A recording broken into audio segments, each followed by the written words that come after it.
Hello friends, राजकाय special स्वामी भक्ती या चॅनलवर मी तुमचं पुन्हा एकदा नव्याने स्वागत करते। तर आज आपण आपल्या व्हिडिओमध्ये काही विशेषच पाहणार आहोत, कारण आज आहे नवरात्रीचा पहिला दिवस आणि या नवरात्रीच्या म्हणजेच 9 देवांच्या कथा आहेत त्याच आपण आज पाहणार आहोत। तर नवरात्रीमध्ये उपवास नाही केले तरी चालते, पण या 9 देवींची कथा ऐकल्याने देवी लक्ष्मी माता तुमच्या समोर साक्षात प्रकट होऊन तुला आशीर्वाद देईल। असं म्हणतात की ही पौराणिक कथा श्रवण केल्याशिवाय नवरात्रीतील उपवास सफल होतच नाही। ही कथा फक्त शेवटपर्यंत ऐकल्याने मनोइच्छित मनोकामना 100% नक्कीच पूर्ण होते। तर ही कथा ऐकल्याने मूर्ख माणसेही शहाणे होतात आणि त्यांच्यासाठी विश्वातील सर्व सिद्धीची द्वारे उघडतात। फक्त ही पौराणिक कथा श्रवण केल्याने घरात धनाची कमी कधीच पडणार नाही। घरातील रोग, हातात पैसा न टिकणे, गरिबी, कर्ज या सर्वांचा नायनाट होईल। हे ऐकल्याने भक्ताला मोक्ष प्राप्त होतो आणि माता लक्ष्मीचा हात सदैव तुझ्या घरावर, तुझ्या कुटुंबावर राहील। आणि जो मनुष्य ही कथा ऐकत नाही तो अनेक दुःख भोगतो, वेदना व रोगाने ग्रस्त होतो, अपंग होतो, त्याला संतती होत नाही आणि धन धान्यही होत नाही। भूक तहानाने व्याकुळ होऊन भटकतो आणि बेशुद्ध होतो। जी पुण्यवान स्त्री हे व्रत पाळत नाही ती पतीच्या सुखापासून वंचित राहते आणि अनेक दुःख सहन करते। जे भक्त ही कथा खऱ्या श्रद्धेने ऐकतात माता लक्ष्मी त्यांची झोळी आनंदाने भरते। आणि ही कथा शेवटपर्यंत तुम्ही ऐकली पाहिजे, कारण अर्ध ज्ञान घेणं हे चुकीचंच आहे।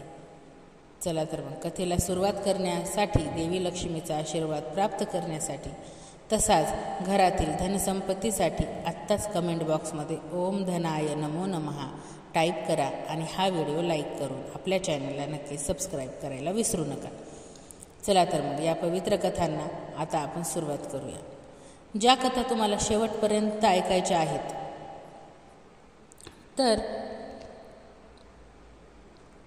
ह्या कथा तुम्हाला शेवटपर्यंत नक्कीच ऐकायच्या आहेत। तुम्ही ह्या कथा मी तुम्हाला सांगितल्याप्रमाणे ह्या कथा तुम्ही शेवटपर्यंत ऐकल्यावरच तुम्हाला पुण्याची प्राप्ती होईल।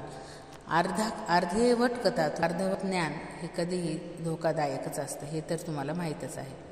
म्हणून आपल्या घरात धन धान्य संपत्ती सर्व काही राहण्यासाठी ही कथा शेवटपर्यंत नक्की आणि नक्कीच ऐका। तर कथा तुम्हाला शेवटपर्यंत ऐकायची आहे, तरच तुम्हाला याची चमत्कारी अनुभव येऊ शकतो। ठीक आहे, चला तर मग आता आपण आपल्या व्हिडिओला सुरुवात करूया। Number 1 Shailaputri, number 2 Brahmacharini, number 3 Chandraghanta, number 4 Kushmanda, Skandamata, Katyayani, Kalaratri, Mahagauri आणि सिद्धिदात्री। हे तर तुम्हाला माहीतच आहे। हे आहेत 9 देवीचे रूप, बरोबर? तर तेच आपल्याला आता पाहायचे आहेत। तर 1 शैलपुत्री माता कथा। दुर्गा माता प्रथम शैलपुत्रीच्या रूपात पूजेला जाते। हिमालयाने तेथे कन्या म्हणून घेतल्याने तिचे नाव शैलपुत्री ठेवण्यात आले। तिचे वाहन वृषभ आहे म्हणून तिला देवी वृषधा असेही म्हणतात। देवीच्या उजव्या हातात त्रिशूळ आहे आणि डाव्या हातात कमळ आहे। ही देवी पहिली दुर्गा आहे, तिला सती असेही म्हणतात। त्याची हृदयस्पर्शी कथा आहे। एकदा प्रजापतीने यज्ञ केला तेव्हा त्याने सर्व देवांना आमंत्रित केले होते, परंतु भगवान शंकरांना नाही। यज्ञाला जाण्यासाठी सती व्याकुळ झाली। शंकरजी म्हणाले की सर्व देवांना आमंत्रित केले आहे, त्याला नाही। अशा परिस्थितीत तिथे जाणे योग्य नाही। सतीची आग्रही विनंती पाहून शंकरजीने तिला यज्ञाला जाण्याची परवानगी दिली। सती घरी पोहोचल्यावर फक्त आईनेच तिला आपुलकी दाखवली। बहिणीच्या बोलण्यात उपवासाचे भाव होते, भगवान शंकराबद्दलची तिरस्काराची भावना होती। दक्षने त्याच्याबद्दल अपमानास्पद शब्दही बोलले, त्यामुळे आता सतीला त्रास झाला। पतीचा हा अपमान तिला सहन झाला नाही आणि तिने योगाच्या अग्नीने स्वतःला जाळून घेतले। या भयंकर दुःखाने व्यथित होऊन भगवान शंकरांनी त्या यज्ञाचा नाश केला। ही सती पुढील जन्मी शैलराज हिमालयाची कन्या म्हणून जन्मली आणि तिला शैलपुत्री म्हटले गेले। पार्वती आणि हेमवती ही या देवीची इतर नावे आहेत। शैलपुत्रीचा विवाह शंकराशी झाला होता. शैलपुत्री ही शिवाची पत्नी झाली. त्याचे महत्त्व आणि शक्ती अपरिमित आहे.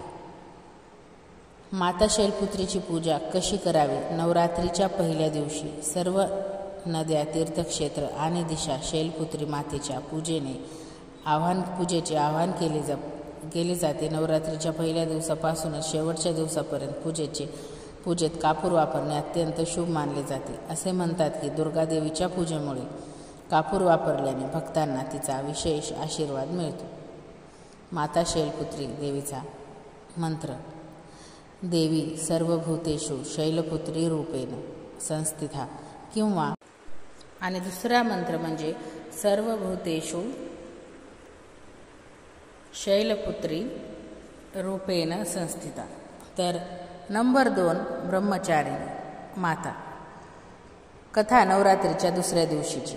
तर ब्रह्मचारिणी मातेची पूजा केली जाते. नवरात्रीमध्ये ब्रह्मचारिणी मातेचे पूजन केल्यास मातेकडून तपश्चर्याचे वरदान मिळते. माता दुर्गेच्या नवशक्तीचे दुसरे रूप ब्रह्मचारिणी आहे. येथे ब्रह्मा म्हणजे तपश्चर्या. माता दुर्गेचे हे रूप भक्तांना आणि सिद्धांना अनंत फळ देणारे आहे. त्यांच्या उपासनेने तप, त्याग, सदाचार आणि संयम वाढतो. ब्रह्मचारिणी म्हणजेच तपश्चर्या करणारे. देवीचे हे रूप प्रकाशमय आणि अत्यंत भव्य आहे. या देवीच्या उजव्या हातात जपमाळ आणि डाव्या हातात कमंडळ आहे. या देवीने तिच्या पूर्वजन्मात हिमालयाच्या घरी कन्येच्या रूपात जन्म घेतला आणि नारदजींच्या उपदेशाने तिने भगवान शंकरांना पती म्हणून मिळवण्यासाठी कठोर तपश्चर्या केली. या कठीण तपश्चर्येमुळे तिला तपश्चारिणी म्हणजेच ब्रह्मचारिणी असे नाव पडले. तिने हजारो वर्ष फक्त फळे आणि फुले खाण्यातच घालवली आणि 100 वर्ष ती फक्त जमिनीवरच जगली आणि भाज्यांवर जगली. दिवस कडक उपोषण केले. काही दिवस तिने कडक उपोषण केले आणि मोकळ्या आभाळाखाली पाऊस आणि ऊन अशा तीव्र त्रासाला सामोरे जाऊ लागले. 3000 वर्ष तिने तुटलेली बिल्वाची पाने खाल्ली आणि भगवान शंकराची पूजा चालू ठेवली. यानंतर तिने बिल्वाची वाळलेली पाने खाणेही बंद केली. अनेक हजार वर्ष निर्जली राहून आणि उपवास करून ती तपश्चर्या करत राहिली. तिने पाने खाणे बंद केल्यामुळे तिचे नाव अपर्णा ठेवण्यात आले. कठोर तपश्चर्येमुळे देवीचे शरीर पूर्णपणे क्षीण झाले. देवऋषी, सिद्धगण आणि ऋषी या सर्वांनी ब्रह्मचारिणीच्या तपश्चर्येची अभूतपूर्व पुण्यकृती म्हणून प्रशंसा केली आणि म्हणाले, हे देवी, आजपर्यंत अशी कठोर तपश्चर्या कोणीही केलेली नाही. हे फक्त तुझ्यामुळे शक्य झाले. तुमच्या मनोकामना पूर्ण होतील आणि तुम्हाला भगवान चंद्रमा शिवची तुमच्या पतिरूपात प्राप्त होतील. आता तपश्चर्या सोडून घरी परत जा. तुझे वडील लवकरच तुला बोलवायला येणार आहेत. माता ब्रह्मचारिणी मंत्र. आता आपण हे पाहूया. तर माता ब्रह्मचारिणीचे कोणता मंत्र आहे? या देवी सर्वभूतेषु मा ब्रह्मचारिणी रूपेण संस्थिता नमस्तस्यै नमस्तस्यै नमस्तस्यै नमो नमः. दधानकार मध्याभ्याम अक्षमाला कमंडलो देवी प्रसिद्ध तू मयी ब्रह्मचारी नूतत्मा 2 ब्रह्मचार युतम शीलम यसा ब्रह्मचारी सच्चिदानंद सुशीलास विश्वरूपा नमोस्तुते. नंबर 3 चंद्रघंटा माता व्रत कथा. नवरात्रीच्या तिसऱ्या दिवशी चंद्रघंटा मातेची पूजा केली जाते. देवीचे हे रूप अत्यंत शांत आणि कल्याणकारी आहे. त्यांच्या पवित्र मूर्तीचे स्मरण करून सतत साधना केली पाहिजे असे म्हटले जाते. तिचे ध्यान फायदेशीर आहे आणि आपल्या जगासाठी आणि पुढील जगण्यासाठी मोक्ष देते. या देवीच्या डोक्यावर अर्धचंद्र आहे, म्हणूनच या देवीला चंद्रघंटा असेही म्हटले जाते. चंद्रघंटा माता व्रत कथा. पुराणात सांगितलेल्या कथेनुसार जेव्हा जगात राक्षसांची दहशत वाढली तेव्हा देवी दुर्गा मातेने चंद्रघंटाचा अवतार घेतला. त्यावेळी महिषासूर या राक्षसांचा अधिपती होता. महिषदेव राजाला इंद्राचे सिंहासन मिळवायचे होते. स्वर्गावर राज्य करण्याची इच्छा पूर्ण करण्यासाठी त्याने विविध पद्धती वापरल्या. जेव्हा देवांना त्यांची इच्छा कळली तेव्हा ते काळजीत पडले आणि ब्रह्मा, विष्णू आणि महेश या त्रिमूर्ती जवळ गेले. देवांच्या मुखातून महिषासुराच्या अत्याचाराची माहिती मिळाल्यावर तिघेही अत्यंत क्रोधित झाले.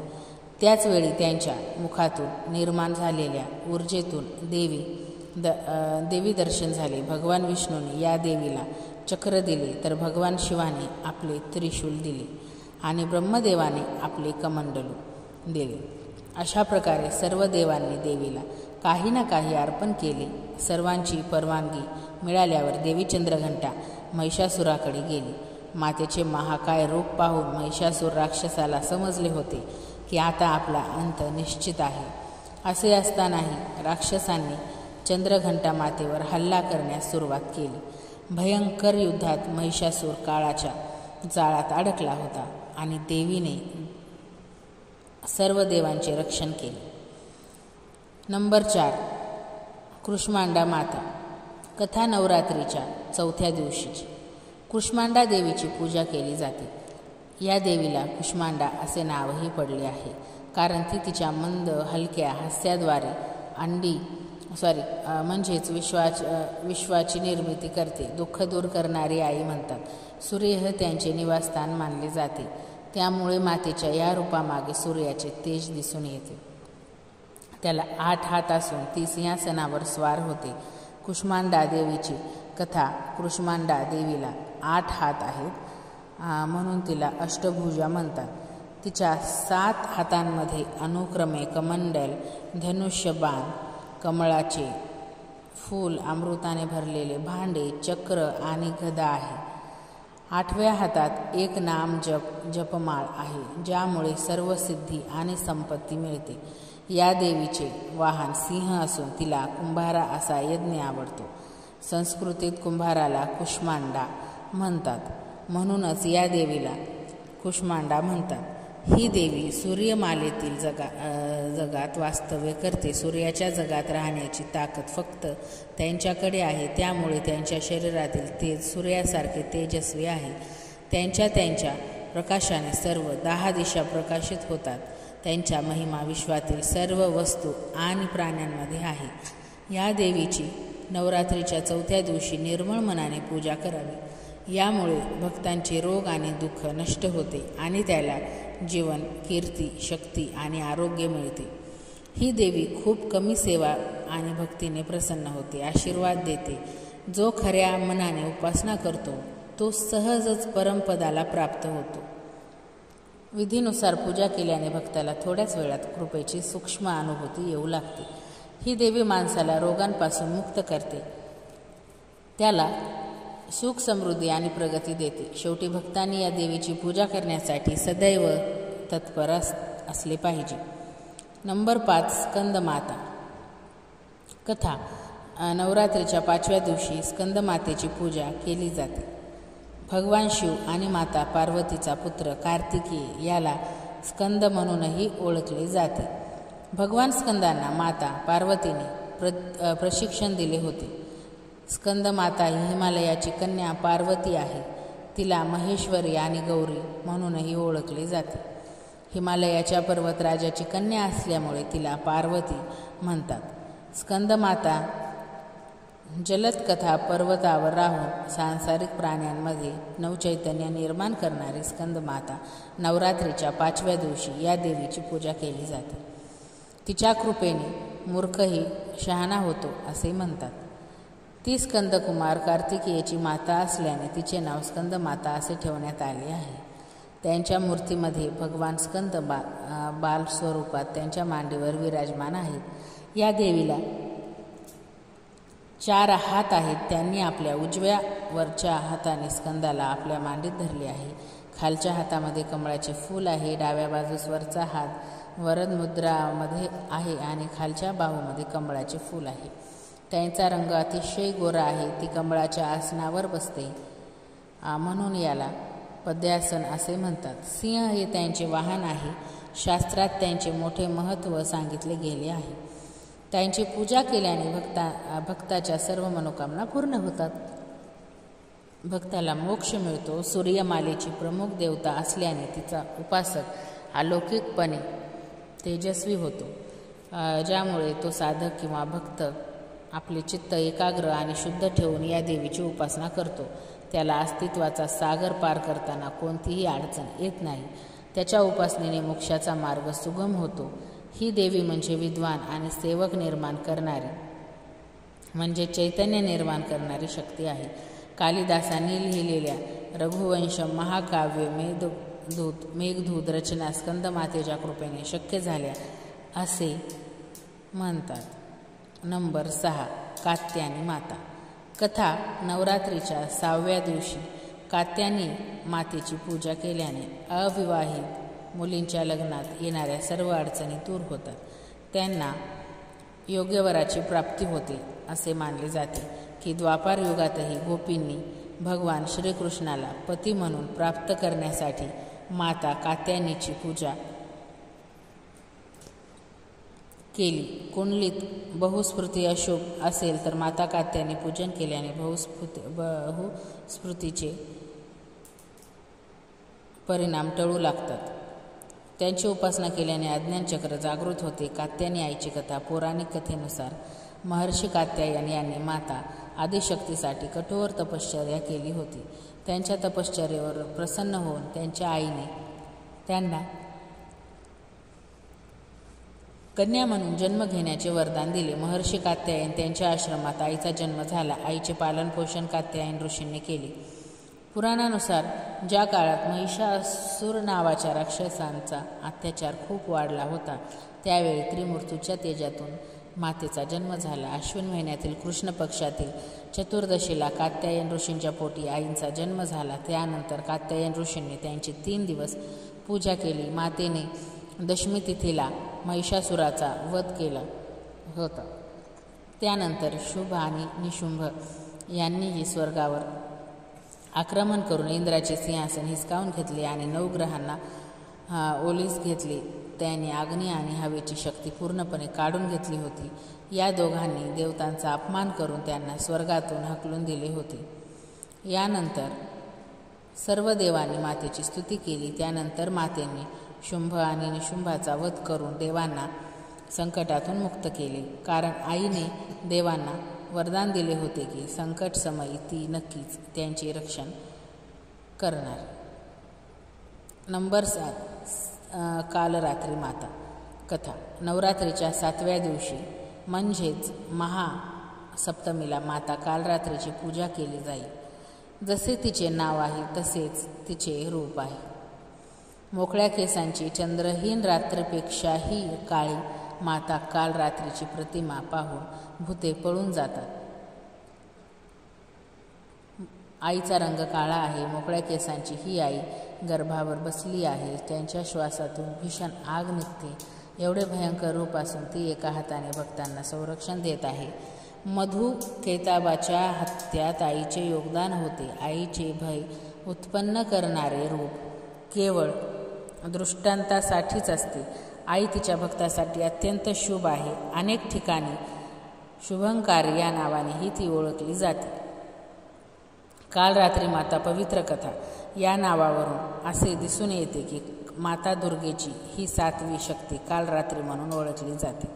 म्हणजे जिच्या शरीराचा रंग दाट अंध काळा आहे, त्यांचे स्वरूप भयावह असल्याचे नावावरून स्पष्ट होते. डोक्याचे केस विखुरलेले आहेत आणि गळ्यात विजेसारखी चमकणारी माला आहे. काळ रात्री ही अंधारमय परिस्थितीत नष्ट करणारी शक्ती आहे. ही अशी शक्ती आहे जी मृत्यूपासूनही संरक्षण करते. या देवीला 3 डोळे आहेत. 3ही डोळे विश्वासारखी गोल आहेत. त्यांच्या श्वासातून अग्नी बाहेर पडत असते. ती गर्भावर स्वार होते. उंचावलेल्या उजव्या हाताची वर मुद्रा भक्तांना वरदान देते. उजव्या बाजूला खालचा हात अभय मुद्रामध्ये आहे, म्हणजे भक्तांनो नेहमी निर्भय रहा. वरच्या डाव्या हातात लोखंडी काटा आणि खालच्या हातात तलवार आहे. तिचे स्वरूप उग्र असू शकते, परंतु ती नेहमीच शुभ परिणाम देणारी आई असते. म्हणूनच त्यांना शुभंकारी असे म्हटले जाते. म्हणजेच त्यांच्यापासून भक्तांनी घाबरण्याची गरज नाही. काल रात्रीची पूजा केल्याने विश्वातील सर्व सिद्धीचे दारे उघडतात आणि तिच्या नामाच्या नुसत्या उच्चाराने सर्व राक्षसी शक्ती घाबरून पळून जाऊ लागतात. तर नंबर 8 आहे महागौरी माता कथा. नवरात्रीच्या 8व्या दिवशी म्हणजेच दुर्गा अष्टमीला महागौरी देवीची पूजा करण्याची परंपरा आहे. हिमवन राजाला कन्या म्हणून जन्मलेल्या लहान पार्वतीने शिवप्राप्तीसाठी लहानपणापासूनच कठोर तपस्या केली. या तपश्चर्येनंतर शिवाने तिच्यावर प्रसन्न होऊन तिचा स्वीकार केला. कडक तपश्चर्येच्या उष्णतेमुळे माता महागौरीचे शरीर काळे झाले. त्यावर धूळ साचली. शिवाने तिला गंगाजलाने स्नान घातले तेव्हा आईचे शरीर सोन्यासारखे तेजस्वी झाले. तेव्हापासून आई महागौरी म्हणून ओळखली जाते. महागौरी माता कथा. नवरात्रीच्या 8व्या दिवशी महागौरी शक्तीची पूजा केली जाते. त्यांचे स्वरूप पूर्ण गौर असल्याने नावावरून स्पष्ट होते. त्यांची तुलना शंख, चंद्र, कुंडलातील फूल यांच्याशी करण्यात आली आहे. अष्टवर्षा भावेरी गौरी म्हणजेच तिचे वय 8 वर्ष मानले जाते. त्यांचे सर्व दागिने आणि कपडे पांढरे आहेत. म्हणूनच त्यांना श्वेता व बरधारा असेही म्हटले जाते. तिला 4 भुजा आहेत आणि वाहन वृषभ आहे, म्हणून तिला वृषधा असेही म्हणतात. त्यांच्यावर वरचा उजवा हात अभयमुद्रेत आहे आणि खालच्या हातात त्रिशूळ आहे. वरच्या डाव्या हातात डमरू आणि खालच्या हातात मुद्रा आहे. त्यांची संपूर्ण मुद्रा अतिशय शांत आहे. महागौरीने शिवाला पती म्हणून प्राप्त करण्यासाठी कठोर तपश्चर्या केली. यामुळे त्यांचे शरीर काळे झाले, परंतु त्यांच्या तपश्चर्येने प्रसन्न होऊन भगवान शिवांनी त्यांचे शरीर गंगेच्या पवित्र पाण्याने धुवून तेजस्वी केले. त्यांचा रंग गोरा झाला, म्हणूनच तिला महागौरी म्हटले जाते. ती अशोक फलदायी असून तिच्या पूजनाने भक्तांच्या सर्व अशुद्धी धुवून जातात. पूर्वसंचित पापांचाही नाश होतो. महागौरीची पूजा आणि उपासना लाभदायक आहे. त्यांच्या कृपेने अलौकिक सिद्धी ही प्राप्त होते. नंबर 9 सिद्धियात्री माता कथा. नवमी तिथीला देवीच्या पूजेला नवरात्रीमध्ये विशेष महत्त्व आहे. नवमी तिथीला माता सिद्धिदात्रीची पूजा केली जाते. माता सिद्धिदात्री ही सिद्ध आणि मोक्षाची देवी मानली जाते. असे मानले जाते की दुर्गा मातेच्या या रूपाची पूजा केल्याने भक्ताला कीर्ती, सामर्थ्य आणि संपत्ती प्राप्त होते. सिद्धिदात्री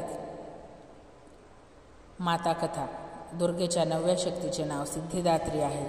ती सर्व प्रकारची सिद्धी देणारी आहे. नवरात्रीच्या 9व्या दिवशी त्यांची पूजा केली जाते.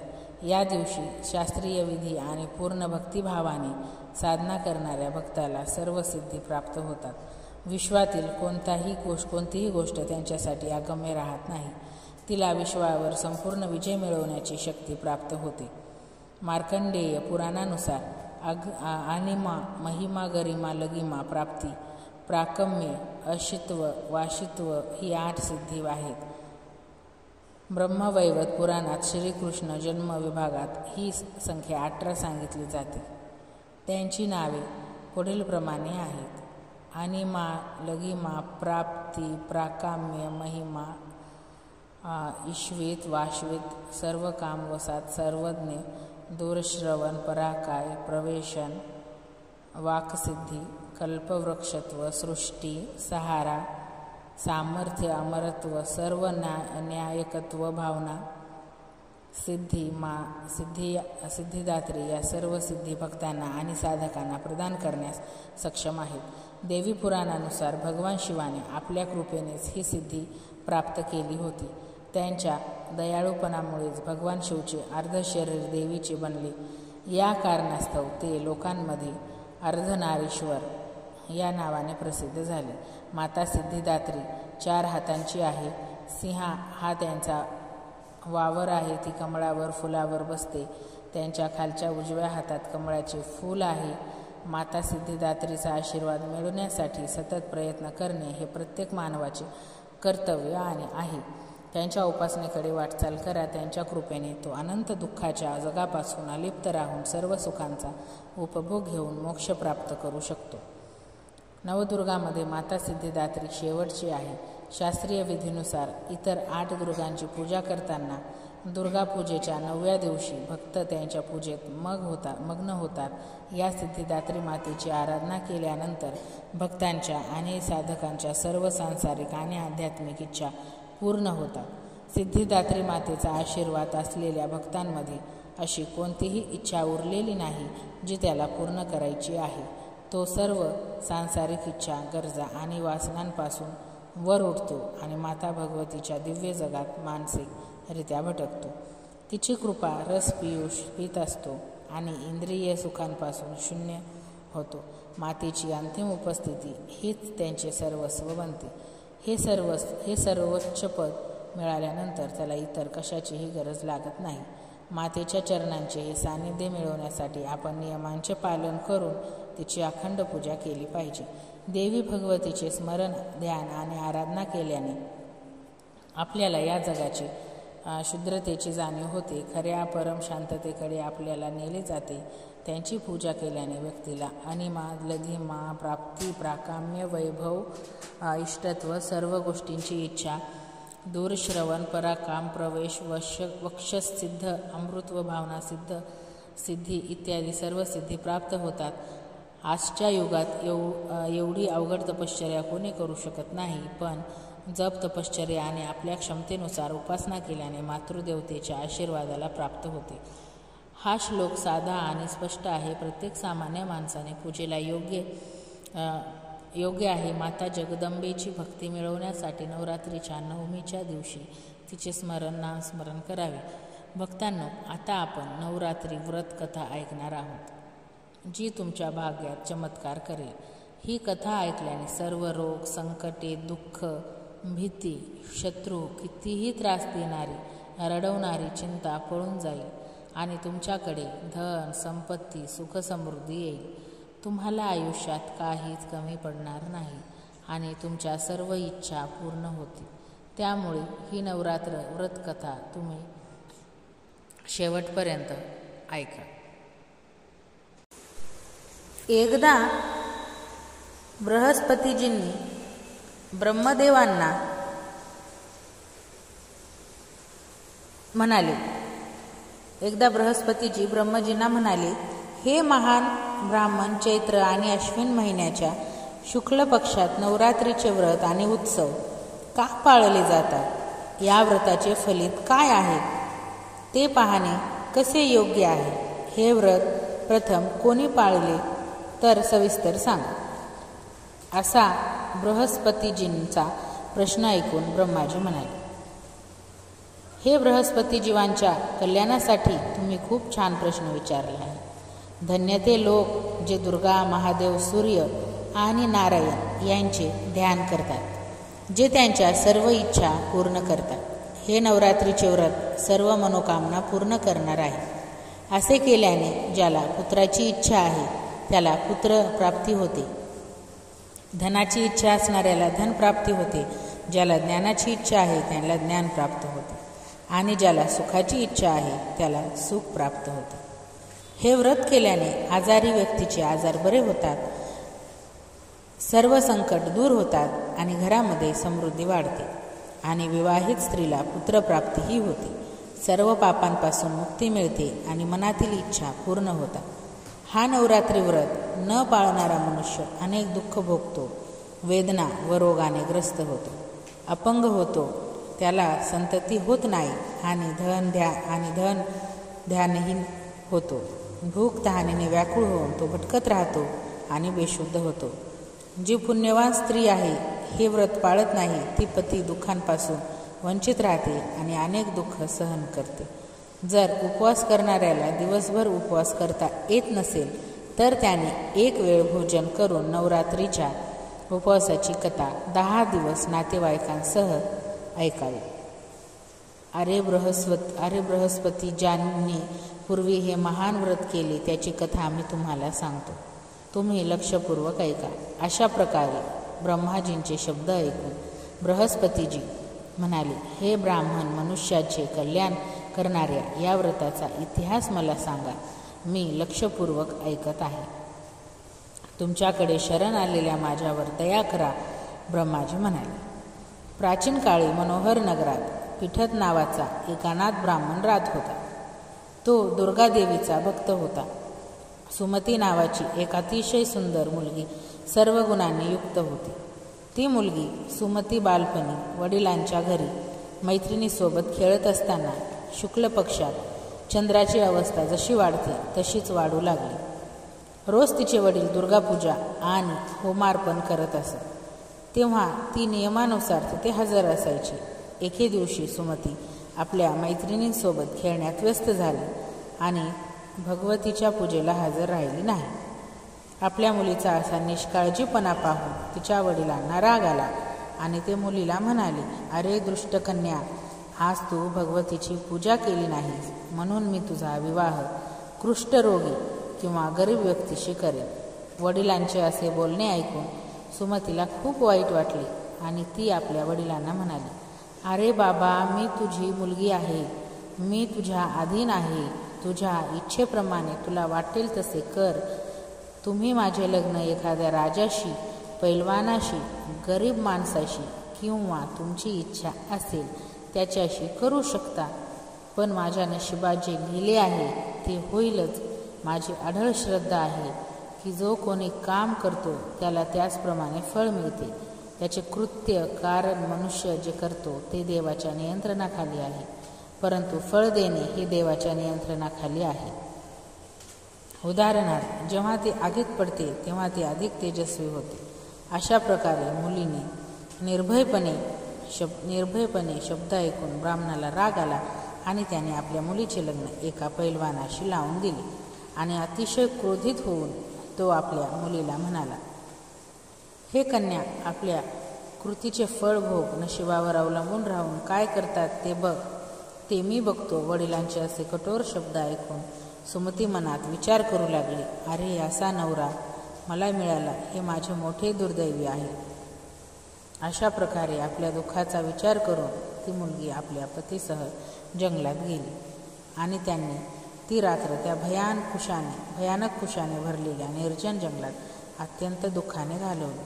त्या गरीब मुलीची अशी अवस्था पाहून देवी भगवती तिच्या पूर्वीच्या सद्गुणांच्या प्रभावाखाली प्रकट झाली आणि सुमतीला म्हणाली, हे गरीब ब्राह्मणा, मी तुझ्यावर आनंदी आहे.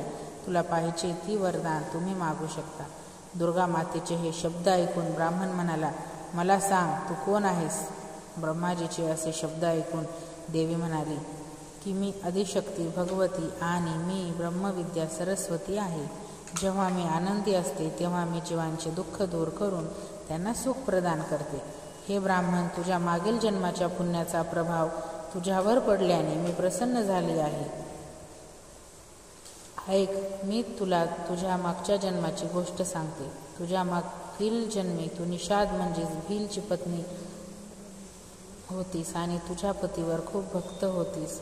एके दिवशी तुझा नवरा निषादने चोरी केली. चोरीमुळे तुम्हा दोघांनाही शिपायाने पकडून तुरुंगात नेले. त्याने तुला आणि तुझ्या पतीला जेवण दिले नाही. अशा प्रकारे नवरात्रीच्या दिवसात तुम्ही काही खाल्ले नाही आणि प्यायले नाही. अशा प्रकारे 9 दिवस तुम्ही उपवास केला. हे ब्राह्मणे, त्या दिवसात केलेल्या व्रताच्या प्रभावाने प्रसन्न होऊन मी तुला इच्छित वरदान देते. तुला जे पाहिजे ते माग. दुर्गेचे असे बोलणे ऐकून ब्राह्मणी म्हणाली, हे दुर्गा, जर तू माझ्यावर प्रसन्न आहेस तर मी तुला नमन करते. माझ्या पतीचा कुष्ठरोग बरा कर. देवी म्हणाली, त्या दिवसात ते पुण्यकर्म केले होते ती एक दिवस तुझ्या पतीचे कुष्ठरोग बरे करण्यासाठी अर्पण करा. त्या सत्कर्माच्या प्रभावाने तुझा पती कुष्ठरोगापासून मुक्त होईल. मग देवीचे शब्द ऐकून ब्राह्मण स्त्री खूप आनंदी झाली आणि आपल्या पतीला बरे करण्याच्या इच्छेने तिने तथास्तु ठीक आहे म्हटल्यावर दुर्गादेवीच्या कृपेने तिच्या पतीचे शरीर कुष्ठरोगापासून मुक्त झाले. तो तेजस्वी झाला. आपल्या ब्राह्मण पतीचे सुंदर शरीर पाहून ती देवीची स्तुती करू लागली. हे दुर्गा, दुःख दूर करणारी, तिन्ही लोकांचे दुःख दूर करणारी, सर्व दुःख दूर करणारी, आजारी लोकांना बरे करणारी, इच्छित आशीर्वाद देणारी आणि दृष्टांचा नाश करणारी जगाची आई तू आहेस. हे आंबे, माझ्या वडिलांनी माझे एका निष्पाप मुलाचे लग्न एका कुस्तीपटूशी केले आणि मला घरातून हकलून दिले. माझ्या पित्याने मला तुच्छ मानून मी निर्जन वनात भटकत आहे. हे देवी, तू मला या संकटातून वाचवले आहेस. मी तुला नमस्कार करते. माझे रक्षण कर. ब्रह्माजी म्हणाले, हे बृहस्पती, ज्या ब्राह्मणाची अशी स्तुती ऐकून देवी ब्राह्मणाने अशी प्रसन्न झाली आणि ब्राह्मणीला म्हणाली, हे ब्राह्मणी, तुला लवकरच उदयलय नावाचा अत्यंत हुशार, श्रीमंत, प्रसिद्ध मुलगा होईल. असे वरदान दिल्यानंतर देवी पुन्हा म्हणाली, हे ब्राह्मणी, आणि तुम्हाला जे हवे आहे ते पुन्हा मागा. भगवती देवी दुर्गेचे असे शब्द ऐकून सुमती म्हणाली, भगवती दुर्गा, जर तुम्ही माझ्यावर आनंदी असाल तर कृपया मला नवरात्रीच्या व्रताची पद्धत आणि त्याचे परिणाम सविस्तर सांगा. ब्राह्मणीचे शब्द ऐकून दुर्गा म्हणाली, हे ब्राह्मणी, मी तुला नवरात्रीच्या व्रताची पद्धत सांगते, जी सर्व पापे दूर करते, ज्याचे श्रवण केल्यास मोक्ष प्राप्त होतो. अश्विन महिन्याच्या शुक्ल पक्षाच्या प्रतिपदेपासून 9 दिवस उपवास करा. एका वेळी जेवण करा. विद्वान ब्राह्मणांना घट बसवायला सांगा आणि बाग बनवा आणि रोज पाणी घाला. महाकाली, महालक्ष्मी आणि महासरस्वती देवीच्या मूर्तींची प्रतिष्ठापना करून त्यांची नित्यविधीपूर्वक पूजा करावी व पुष्प अर्पण करावे. बिजोराच्या फळातून अर्घ्य दिसल्यास सौंदर्य प्राप्त होण्यास मदत होते. जयफळापासून अर्घ्य दिल्याने कीर्ती मिळते. द्राक्षापासून अर्घ्य दिल्याने कार्यसिद्धी मिळते. करवंदापासून अर्घ्य दिल्याने आनंद मिळतो आणि केळीपासून अर्घ्य दिल्याने दागिने मिळतात. अशा रीतीने फूल आणि फळांनी अर्घ्य अर्पण करून व्रत संपल्यानंतर 9व्या दिवशी विधीनुसार हवन करावे. साखर, तूप, गहू, मध, जवस, तीळ, बिलव, वेल, नारळे, द्राक्षे, कंदम इत्यादींनी हवन करावे. गव्हासह होम केल्याने लक्ष्मीची प्राप्ती होते. खीर आणि चंपा फुलांनी प्राप्ती होते. वेलींचे पाणी वैभव आणि सुख प्राप्ती होते. घुसपेरू प्रसिद्ध केळीपुत्र कमलशाही सन्मान आणि द्राक्ष संपत्ती देते. साखर, तूप, नारळ, मध, तीळ, जव इत्यादी फळे यांचा होम केल्याने इच्छित गोष्टींची प्राप्ती होते. व्रत करणाऱ्या व्यक्तीने त्या विधीनुसार होम करावा आणि अत्यंत नम्रतेने आचार्यांना नमस्कार करावा आणि यज्ञ पूर्ण होण्यासाठी त्यांना दक्षिणा द्यावी. अशा प्रकारे वर्णन केलेल्या पद्धतीनुसार उपवास करणाऱ्या व्यक्तीच्या सर्व मनोकामना पूर्ण होतात. यात मात्र काय शंका नाही. या 9 दिवसात जे काही दान वगैरे केले जाते त्याचे लाखोपट फळ मिळते. या नवरात्रीचे व्रत केल्यावर अश्वमेध यज्ञाचे फळ मिळते. हे ब्राह्मणी, तीर्थक्षेत्रात, मंदिरात किंवा घरामध्ये विधीनुसार सर्व मनोकामना पूर्ण करणारे हे उत्तम व्रत पाळावे. ब्रह्माजी म्हणाले, हे बृहस्पती, अशा प्रकारे ब्राह्मणीला व्रताची पद्धत आणि परिणाम सांगितल्यावर देवी खोल ध्यानात गेली. जो पुरुष किंवा स्त्री हे व्रत भक्तिभावाने पाळतो त्याला या संसारात सुखाची प्राप्ती होते आणि शेवटी दुर्लभ मोक्षाची सुद्धा प्राप्ती होते. अरे ब्राह्मणा, हेच या दुर्मिळ व्रताचे महत्त्व मी तुम्हाला सांगितले आहे. हे ऐकून बृहस्पतीजी खूप प्रसन्न झाले आणि ब्रह्माजींना म्हणाले, हे ब्राह्मण, या नवरात्रीच्या व्रताचे महत्त्व सांगून तू माझ्यावर खूप कृपा केलीस. भगवान ब्रह्मदेव म्हणाले, हे बृहस्पती, ही देवी भगवती शक्ती सर्व जगाला सांभाळणारी आहे. या महादेवीचा प्रभाव कोणाला कळेल? जय देवी भगवती म्हणा. श्री स्वामी समर्थ. प्रेमळ स्वामी भक्तांनो, मला आशा आहे तुम्हाला आजची कथा नक्कीच आवडली असतील. सर्वच कथा तुम्हाला आवडल्या असेल. तुम्हाला आजच्या कथा जर का आवडल्या असतील तर नक्कीच लाईक करा, शेअर करा आणि नवीन असाल तर माझ्या चॅनलला सबस्क्राईब करा, म्हणजे असेच नवनवीन व्हिडिओ तुम्हाला रोज पाहता येतील. आणि बेल आयकॉन प्रेस करायला विसरू नका, म्हणजे मी व्हिडिओ टाकले तुम्हाला लगेचच नोटिफिकेशन येईल आणि तुम्हाला व्हिडिओ पाहता येतील. तर भेटूया उद्याच्या व्हिडिओमध्ये नवीन विषय आणि नवीन व्हिडिओ घेऊन. तोपर्यंत बाय बाय. श्री स्वामी समर्थ.